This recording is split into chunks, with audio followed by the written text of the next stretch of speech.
Life is difficult, complicated. Admittedly, we all want guidance and support. If there was someone or something that could relieve even just a bit of the stress, the pressure caused by having to make important life decisions, well, maybe life would be easier. That's why it's not surprising that so many people believe in astrology. The idea that the universe somehow aligns itself with certain celestial objects to define and predict our future. It would mean that every question you've ever had about your love life, your work life, your personality actually has an answer. According to a study from 2017, 20% of American men and 37% of American women believe in horoscopes. And I don't think I'm the only person who thinks that number is way too high. I guess it's just really hard for me to wrap my head around why anyone would believe this, much less a considerable portion of the population. And you might be thinking, well, just leave them be, let them think what they want to think and say what they want to say. They're not hurting anybody. Well, I fundamentally disagree with that claim, and that's what we're going to talk about today. I'm going to be talking about the things that I think are wrong with astrology, the things that hurt people. Women have been specifically targeted by organizations looking to peddle their supernatural solutions to problems for as long as modern media has existed. And it's kind of sick if you think about it. All of these publications targeted towards women because of the fact that they're interested in learning about themselves and learning about the world around them. And yet those are the examples where horoscopes and other supernatural solutions to people's problems come into play. It replaces this fundamental intention to learn more about the world and learn more about yourself with a crooked perspective on what defines who you are and how you are. And this is often explained away by the concept that women are overall more compassionate, more open to aligning themselves with things that they don't fully understand. And I'm not sure how much I agree with that generalization, especially the idea that women aren't interested in the truth. No, I see the impact of astrology on women as a direct result of companies and individuals pushing that narrative onto women actively because they saw potential to make a profit.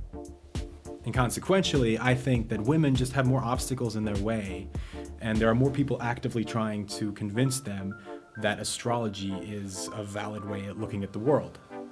And even putting aside that this stuff is heavily pushed onto women, it's a breeding ground for uncritical thinking. Astrology is by definition a form of determinism, the idea that the future, although it hasn't happened yet, is predetermined. Although, unlike a lot of different forms of determinism, it aligns that sort of prediction with just random objects that people found in the sky. And even though back then it might have seemed like a pretty valid way of getting to a prediction of the future, today we know that to be completely false. I take issue with this perspective because this way of thinking leads people to feel like they can't change, like they can't have an effect on their life, like they can't control where they're going to go or where they're going to end up. And I just think that's a completely false way to approach life. It's fiction designed to make us feel more valuable and influential to the universe than we really are. And I guess the whole point of this and sort of the way that people have come to adapt it into their lives is they believe that this comfort of feeling like the world and people around you and you yourself are commanded by celestial objects.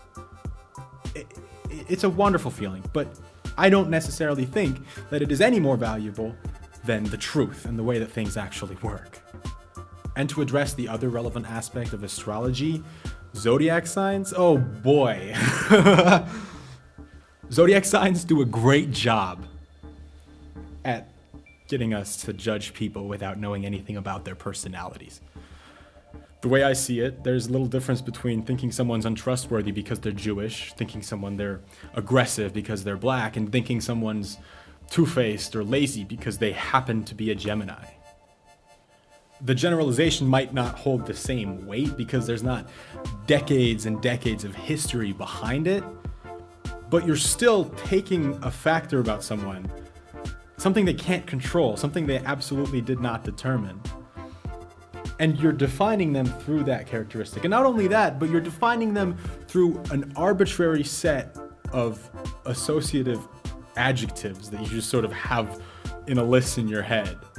And you're just defining them through that, and those adjectives, those attributes don't even seem to be consistent from source to source.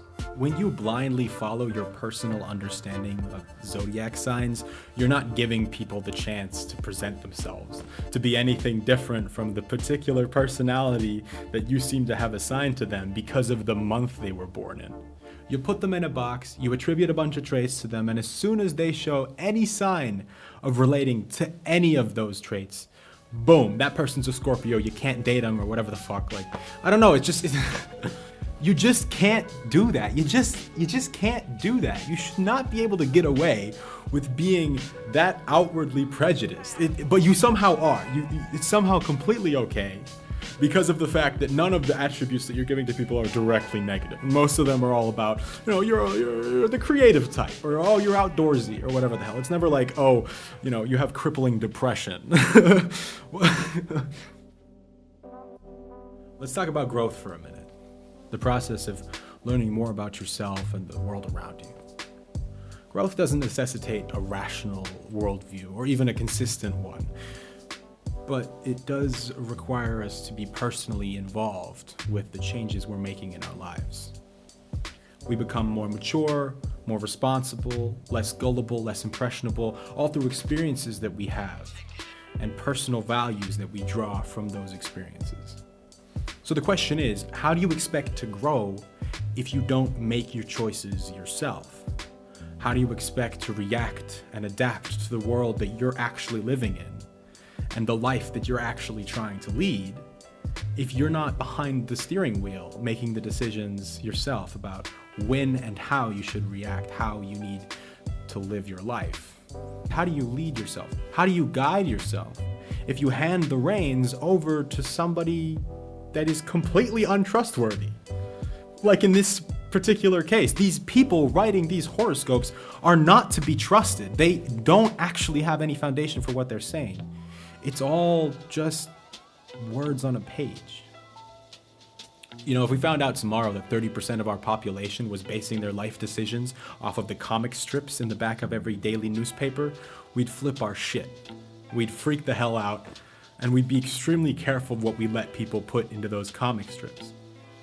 But horoscopes? Nah, it's totally fine. It's just entertainment, bro. So what is the astrology dilemma?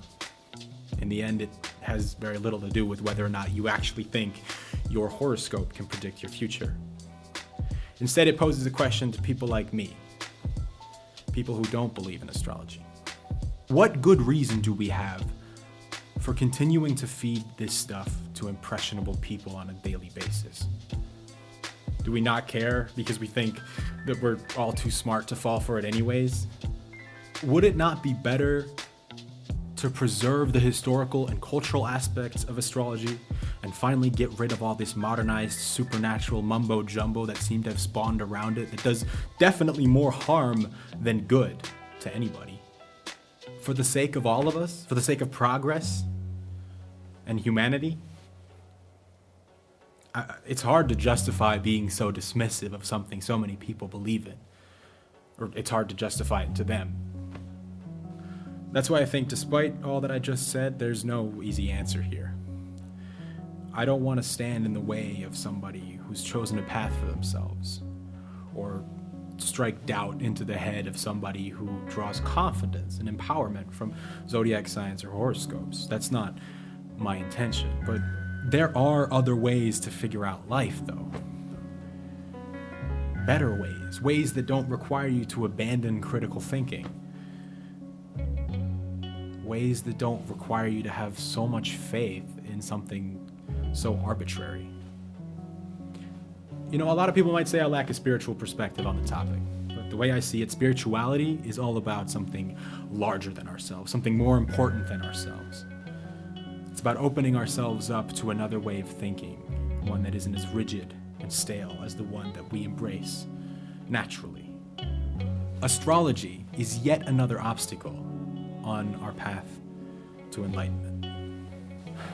I think if you want to know more about your future, you have to get in touch with yourself.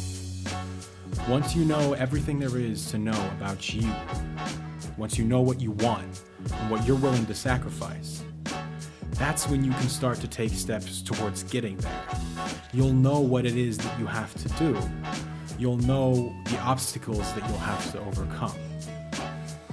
And look, you're not gonna know where you're gonna end up. Nobody knows where they're gonna end up, but I swear to God, it's so much better that way.